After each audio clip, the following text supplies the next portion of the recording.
Hi guys, today I am back at it making tuna melt sandwiches.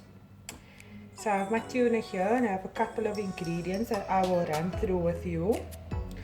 Starting off with salt and pepper to taste. So I basically just took 2 cans of tuna and I drained the water.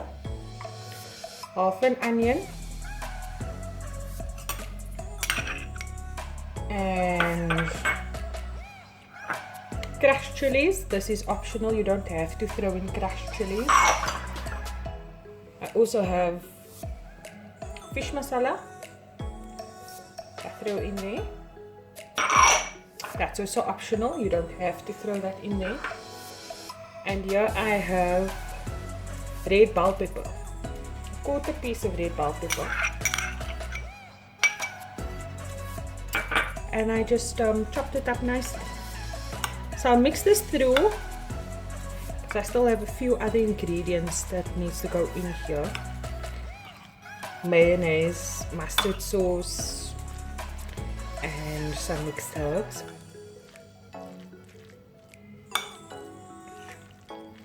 So let me throw that in now. Mixed herbs.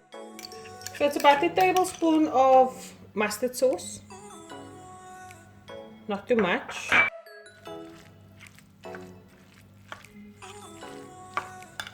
And you're also going to throw in mayonnaise, but now the thing is with the mayonnaise you can judge how much mayonnaise you want to throw in. You can throw in a lot, you can throw in a little. So I'm going to throw mayonnaise in now.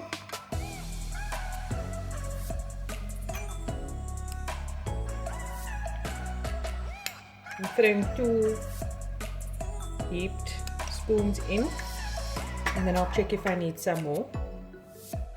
So I'm going to throw in some more mayonnaise. Another 2 heaped tablespoons and mix that through. And I'm also going to put in a little bit of lemon juice. So I'm taking a fresh lemon and I'm just squeezing a little bit of the juice in here. Not too much, just to give it a nice zesty flavor. That consistency is much better as well. And yeah, squeeze in my lemon juice. Not too much. Mix that through, and now I'm going to butter my bread. To put the tuna on and toast it in the pan.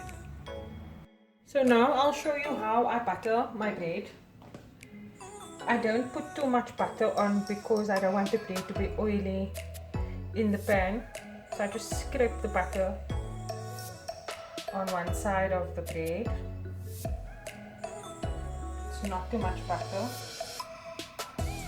I'll show you how much. And then I place the buttered sides together. And then I put the tuna mayo on top. I don't also like putting a lot of tuna on the bread because I don't want the sandwich to be too heavy. So you can put a moderate amount of tuna mayo on the sandwiches. And then also keep in mind that you're going to put some cheese on top. You can either put sliced cheese on top of your sandwich, or if you want to put cheddar cheese, Gouda, whatever you call the cheese that you want to put on top, you can do that so it can melt when it toasts in the pan. I'm just going to put some grated cheese on top of the sandwich. This is going to melt when you toast the bread in the pan. And remember, the tuna is placed on the sandwich where the butter is on the opposite side. So the butter is on the opposite side of the tuna, in other words. And even crack some more pepper on top of that. And then yeah, toast it in the pan, and I'll be right back to show you how to do that.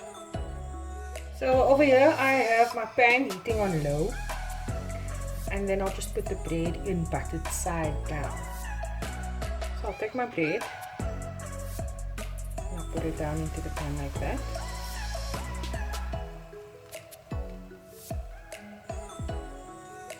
same thing with the other sandwich.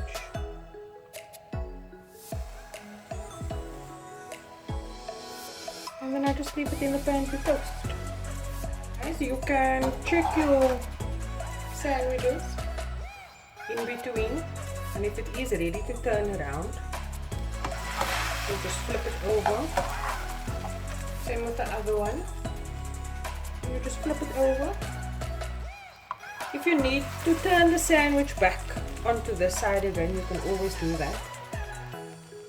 And then yeah, I move my sandwiches around in the pan as well, just so that it can toast nicely. I do that. If it gets too hot, you can always just take it off the heat. If you can't handle the heat, then get out of the kitchen. Okay. Getting back at what it is I'm here to do. Just leaving it like that, and I'm prepping some cucumber and lettuce for my sandwich.